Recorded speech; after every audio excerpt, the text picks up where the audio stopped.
ज्यादा जागरूकता आई है और अब थोड़ा सा ट्रेंड भी बदल रहा है।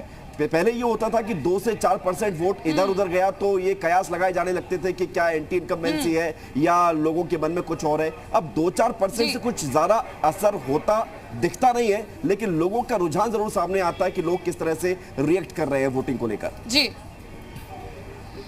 और ये ग्राउंड पर भी मैंने देखा, अक्सर ये कहा जाता है कि दोपहर में जो मतदाता है वो नहीं निकलता, लेकिन आज इस चरण में तो कम से कम उन्नाव में मैंने ये देखा कि तपती धूप में भी लोग निकल रहे हैं बाहर वोटिंग करने के लिए, और ये अच्छा भी है।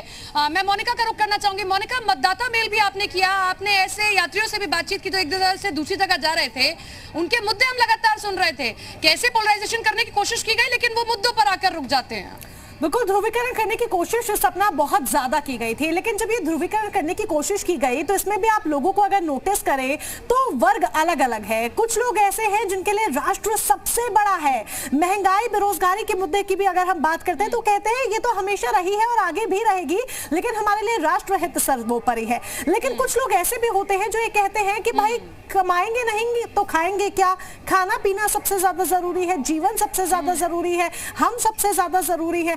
तो ये ध्रुवीकरण की कोशिश बीजेपी ने अक्सर की है, और विशेष वर्ग की अगर हम बात करें तो अन्य पार्टियां भी करती रही हैं, तो उनमें भी अगर हम देखें तो वोट प्रतिशत अलग अलग देखने को मिला है। विशेष वर्ग भी कई मुझे ऐसे मिले अपनी यात्रा के दौरान जो बीजेपी का गुणगान करते नजर आ रहे हैं कि वो हमारे मुल्क और ये अच्छा भी है, ये अच्छा भी है। राजनेताओं को भी एक आईना दिखाने की कोशिश जनता ने की है कि आप लाख पोलराइजेशन की कोशिश कीजिए, लेकिन आखिर में आकर जनता मुद्दों की बात करती है। आकांक्षा, आपके पास आना चाहूंगी।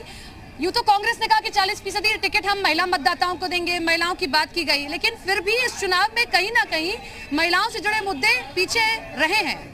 बिल्कुल, भले ही प्रियंका गांधी लगातार इस बात का जिक्र करती रही कि महिलाओं को हम बढ़ावा दे रहे हैं, 40% टिकट को लेकर हो या बहुत सारे दावे सपना जरूर किए गए। और शिल्पा, ये आप भी देख रही हैं कि एट प्रेजेंट सिचुएशन की हम बात करें तो कांग्रेस कितनी मैदान में उतरी है, ये दिव्य हमारे सामने है। चाहे आप समाजवादी पार्टी को देखिए, बीजेपी को आप देखिए, बीजेपी और समाजवादी पार्टी में पूरी तरह से टक्कर जरूर दिखी, लेकिन धरातल पर कांग्रेस की एट प्रेजेंट सिचुएशन मुझे लग रहा है ऐसी नहीं है कि ज्यादा कमाल हो पाए। बिल्कुल, और हमने ये भी देखा उस सिचुएशन में किस तरीके से मैराथन का आयोजन करवाया गया। हमारे साथ हमारे सहयोगी विशाल भी जुड़ गए लखीमपुर से।